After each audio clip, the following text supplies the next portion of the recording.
Assalamualaikum warahmatullahi wabarakatuh. Alhamdulillah kita berjumpa lagi pada pagi hari ini. Mudah-mudahan Ananda semua dalam keadaan sehat walafiat. Baik Ananda sekalian, hari ini kita masuk materi baru di bab 4 kalau di LKS Ananda sekalian. Di situ ada judulnya adalah akhlak terpuji atau dalam bahasa Arab disebut dengan akhlakul mahmudah. Akhlakul mahmudah adalah akhlak yang terpuji.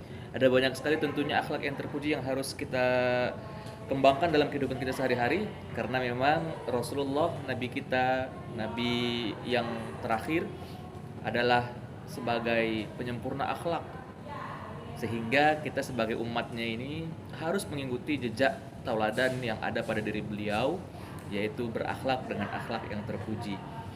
Ananda sekalian, hari ini kita akan bahas dua materi di bagian dari akhlak terpuji. Yang pertama ada namanya tawadhu. Tawadhu itu adalah rendah hati. Rendah hati. Jadi, Ananda sekalian, lawan dari kata tawadhu itu adalah takabur, sombong. Nggak ada yang pantas untuk kita sombongkan sebagai manusia. Kita sekarang hidup berdasarkan anugerah dari Allah Subhanahu wa taala. Kita punya badan yang sehat, kita punya penampilan yang luar biasa sebagai makhluk yang sempurna. Kemudian kita punya harta benda, kita punya macam-macam lah. Itu semua adalah titipan dari Allah Subhanahu wa taala. Maka oleh karena itu gak pantas kita untuk berlaku sombong. Akhlak terpuji yang harus ada pada diri kita adalah tawadhu, rendah hati, bahwasanya kita adalah orang yang hidup atas kehendak Allah. Kita juga orang yang hidup atas nikmat dan karunia yang Allah berikan. Kita nggak ada apa-apanya kalau Allah nggak beri sesuatu kepada kita. Kita nggak bisa hidup, kita nggak bisa punya pakaian, kita nggak bisa makan kalau Allah nggak beri buat kita. Maka oleh karena itu Anda sekalian, sikap tawadhu ini penting sekali untuk ada pada diri kita, dan maunya kita bisa aplikasikan dalam kehidupan sehari-hari. Kemudian yang kedua ada taat. Taat artinya adalah tunduk patuh. Jadi taat itu terbagi menjadi dua, ada taat kepada Allah, ada taat kepada manusia. Oke, yang pertama, taat kepada Allah. Tentu saja taat kepada Allah itu adalah mematuhi segala macam aturan-aturan Allah. Apa yang Allah wajibkan bagi kita, maka wajib untuk kita laksanakan.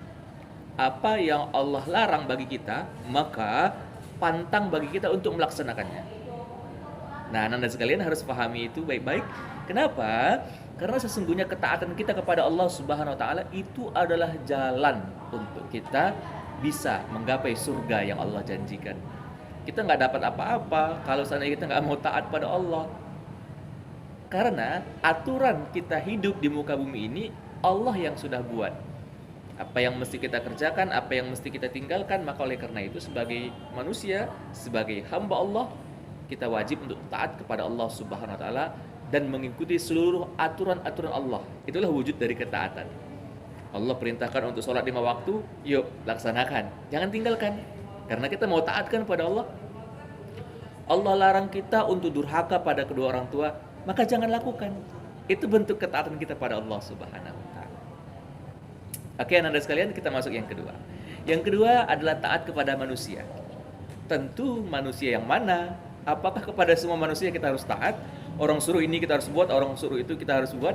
Tentu tidak. Ada penjelasannya lebih lanjut. Manusia yang wajib kita taati adalah ulil amr. Allah katakan dalam Al-Quran, Ati'ullah wa ati'ur rasul wa ulil amri minkum. Taatilah oleh kalian Allah, taatin pula Rasul dan ulil amri, para pemimpin di antara kamu. Para pemimpin di antara kamu siapa? Ya, pemimpin negara, pemimpin provinsi, pemimpin kota atau kabupaten, ya lurah, ya kepala desa, kepling, atau mungkin skup kecilnya adalah kepala rumah tangga yang memimpin kamu. Nah, orang tua kamu di rumah itu adalah pemimpin kamu, maka kamu wajib taati. Tapi ada aturan untuk kita taat kepada manusia. Karena manusia adalah makhluk Allah, maka ketaatan kepada makhluk nggak boleh dalam hal kemaksiatan. Jadi kalau yang diperintahkan oleh orang tua, oleh manusia lain, guru dan sebagainya tentang hal-hal yang baik, maka kerjakan. Tapi kalau diperintahkan kamu untuk berbuat kejahatan, maka jangan. Nah, itu aturannya. Taat pada makhluk harus juga taat pada Allah, karena Allah yang tertinggi. Oke, anak sekalian. Jadi kalau ada orang tua yang menyuruh pada anaknya untuk udah kamu nggak usah pakai jilbab, jelek kamu nggak pakai kalau pakai jilbab, nggak usah so alim sih kamu. Nah, itu adalah orang tua yang menyalahi aturan Allah. Maka kita nggak boleh taat dengan manusia karena level manusia di bawah, level Allah di atas. Oke? Jadi maka oleh karena itu ketaatan kepada manusia harus berlandaskan juga dengan ketaatan kepada Allah. Jadi kalau ada manusia yang memerintahkan kita untuk melanggar aturan Allah, maka jangan patuhi.